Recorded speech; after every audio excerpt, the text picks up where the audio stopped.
Chère Brigitte Bardot, j'ai pleuré lorsque j'ai mis mon cheval à la retraite. Cela ne m'empêche pas de chasser sangliers, cerfs et chevreuils.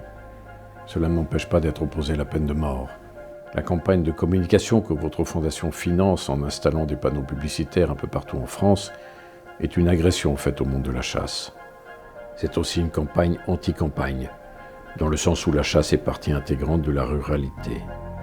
Mais plus généralement, votre idéologie animaliste se révèle anti-humaniste.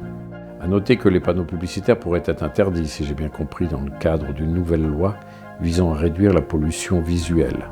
Et c'est vrai que vos panneaux sont aussi une agression visuelle.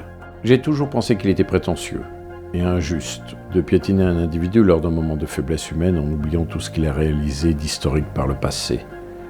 Lorsqu'on a été Churchill, mais que tous les petits et les mesquins ne s'attachent qu'au fait qu'on finisse sur le yacht d'Onassis en buvant du champagne, ces médiocres méritent le plus profond mépris.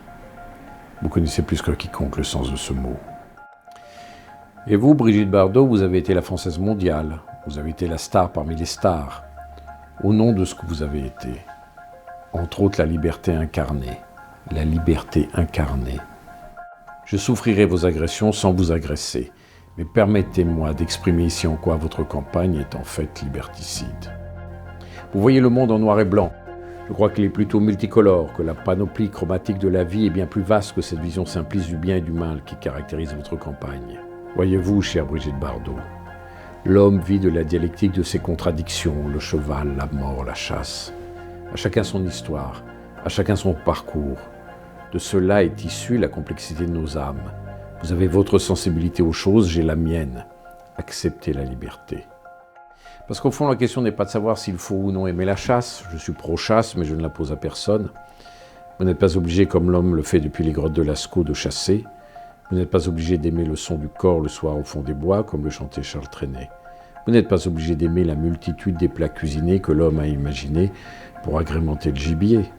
Je prône la liberté. Je n'impose rien. Je défends un droit d'exercer librement un acte synégétique, inscrit au fond de notre nature depuis des millénaires, et qui est une liberté parmi les premières accordées par la Révolution de 1789 au peuple. Au nom de ce que vous avez été, cessez vos violences anti-humanistes. Acceptez que ma liberté demeure.